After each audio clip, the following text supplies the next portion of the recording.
I want to talk to you today a little bit about how the humanitarian sector is changing due to the technologies that we're now using, that we're now, trying to apply to a sector that has normally not been using them before. To give you a little bit of context, there is a transition taking place within the humanitarian development world in which instead of normal commodities like blankets, building materials, shelters, sacks of rice, grain, those types of commodities, are being increasingly changed by cash. Moreover, a lot of this cash is being transferred electronically. So we all have our debit cards, our credit cards. Imagine one of those handed out to refugees in a certain country.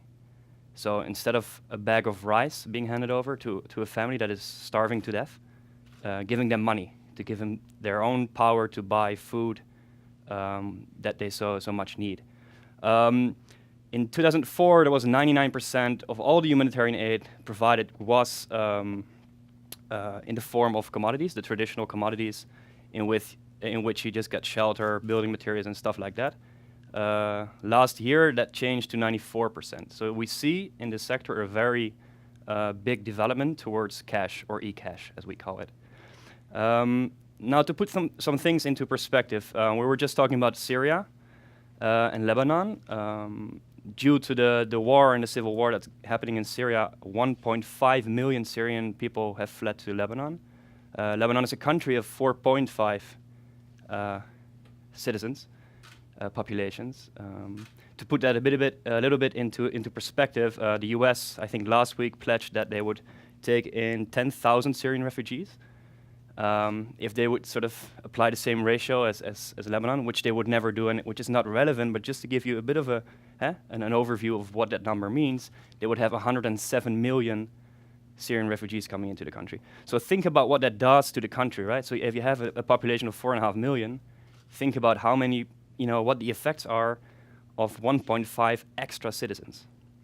Now, of that 1.5 extra citizens, 650,000 of them are indicated as the most vulnerable, so the people with the biggest challenges. They lost everything. They go to Lebanon, coming from fleeing away from civil war. And those are the people that are getting food aid assistance in the form of cash, electronic cash, by the World Food Programme of the United Nations. Stepping back, all those transactions are generating data. So one transaction being made by one beneficiary, sorry to use the term, but it's sort of the official term we have to use, generates one data point. And one data point leads up to another data point and another data point. So if somebody makes a purchase in a shop, you create a GPS coordinate, what the person is buying, what the card ID is, what the shop is, okay? So that's data. That's actually generating a big data set. So we have 6.5 million data points now, very rich data, which constitutes a big data. Big data itself is a container concept. It's a buzzword. A lot of people use it without really knowing what it is. I have a background in political science. I can still not explain to you 100% what big data is. I just know it's very, very big. It keeps changing the whole time. And you need a bunch of computing power to analyze it. And so that's what we're doing at the Center for Innovation. We have artificial intelligence experts. We have experts coming from, more this data science. We call them actually data magicians. So we really work in multidisciplinary teams. I have a background in political science, as I said, to sort of translate all the beautiful data and all those insights back to reality, so to say. And think about your Facebooks, your Walmarts, your Target, I think you have here as well. Sorry? They fled the country. Yeah, in Australia you call it Target, right? Yeah. So think about all those analysis, or the NSA, the governmental institutions, that are using data or big data to get statistics, to get better client relationships, to get customized experiences for their customers on website. Think about all those types of, algorithms, so to say. And now think about how can we use those insights, all those technologies that are already in place, and applying them to a sector which has traditionally never used that before, right? So how about we, as multidisciplinary teams working across organizational boundaries with cities, with ministries, UN agencies, NGOs, of course, beneficiaries of refugees themselves, How about we sit together in one room and think about how we can work with that? And that's really where my work comes in. I try to make those, connections that are normally not being made. So I'm trying to facilitate this type of innovation. And that's where the innovation comes in. It's not incremental innovation in the sense that we're developing a new Uber or an Airbnb. We're just saying, hey guys, there's actually a very big benefit of applying this type of algorithm or this web scraping thing to get a bit of a sentiment analysis on what people over there are thinking. Stuff that Facebook is already doing, they're selling your personal data by the millions to make money. And it's beautiful technology, but we're saying, hey, how about we apply that technology back to a sector that so desperately needs it and is under a lot of financial pressure. So just to give you a little bit of, to talk about the people, we have some pictures by the UN of what is actually, what the data is that we're talking about, right? So this here is a Syrian refugee that is buying, can everybody see?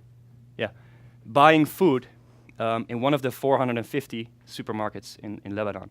So because of the history of Lebanon, there are no formal tent camps. They have a lot of Palestinian populations living in Lebanon, and those are already living in tent camps for 60 years, sort of institutionalized tent camps. So that's why Lebanon is saying, hey, okay, we're taking in 1.5 million Syrian refugees, but we're not going to establish new tent camps. So they're informal tent camps, which basically means they're on the side of the highway. They're, at your garbage collection places. There are camps, but there are also supermarkets there and markets.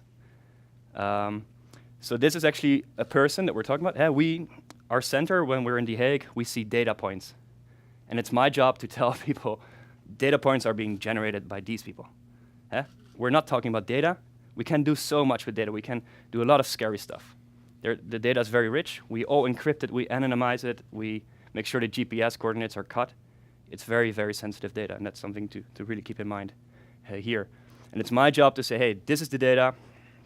How can we translate this back to policymakers, to the UN agencies who can help the people in the field?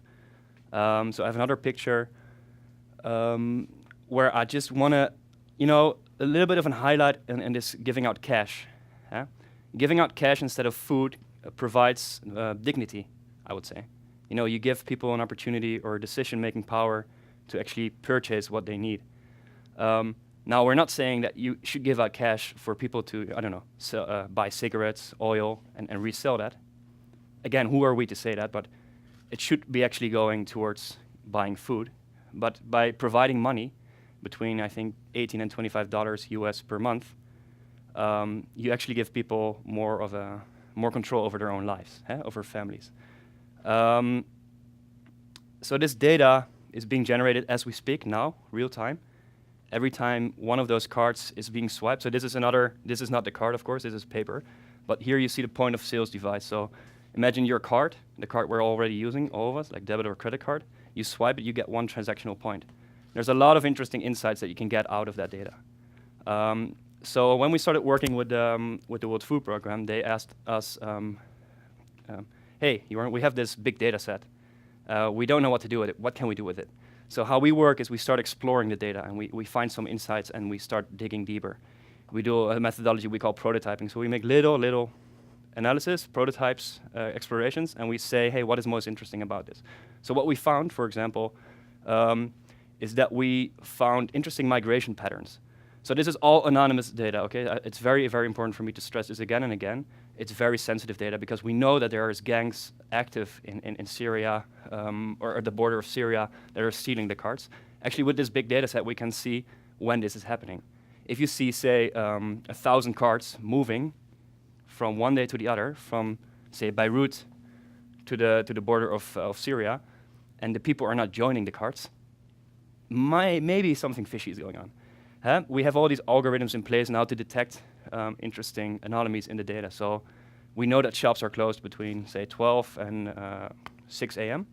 If you see a transaction taking place at 2 a.m., because the technology is not, shut down at night, but if you see a transaction, could be fishy, but we're not saying anything. We're just the guys and girls saying, hey guys, statistical anomaly, this is not expected given the behavior of previous occasions. Or if you have a shop that all of a sudden, after 1 year of normal income, has a tenfold income. Could be that he or she has a very, very good marketing technique, but it could also be that some shopkeepers, as we know from the field, are taking cards of the most vulnerable people and swiping it to get the money off. And those are the types of explorations that we're doing. And now, relating back to the people again, we have all these beautiful insights that we're doing together with UN agencies, stakeholders, donors, governments in Lebanon. And I'm going back to Lebanon next week on Sunday. Going to speak with the chief economist and tell them a bit more about, what have we done and what have we found up to now. But one of the biggest challenges is how do we translate back all that data, all those insights back to the people. And that's actually where I want to talk to you about later when we have the Q&A. From you as young global leaders, and me being young as well, there's a real power in multidisciplinary backgrounds. Everyone here has a different background. If we all engage in a dialogue, thinking about one of the global challenges, in this case using one technology to solve SDG number 2, food security, I really want to know from you, what should I say there? What is one of the insights that you would like to have out of this data? How can we translate that back to the people who are most vulnerable? Technology is going to keep changing. It's kind of, sometimes governments are a bit quicker in adapting technology. Sometimes startups are creating a new, Tinder matchmaking algorithm that then LinkedIn is integrating and say, hey, there's a cool matchmaking algorithm. That's all going to happen, and that's not going to change, I would say, in the next 5 to 10 years. But it's up to us, this generation, to cross boundaries between organizations in our own departments, crossing borders country-wise, and finding out where is the added value that we can take out of these technologies for solving our biggest challenges.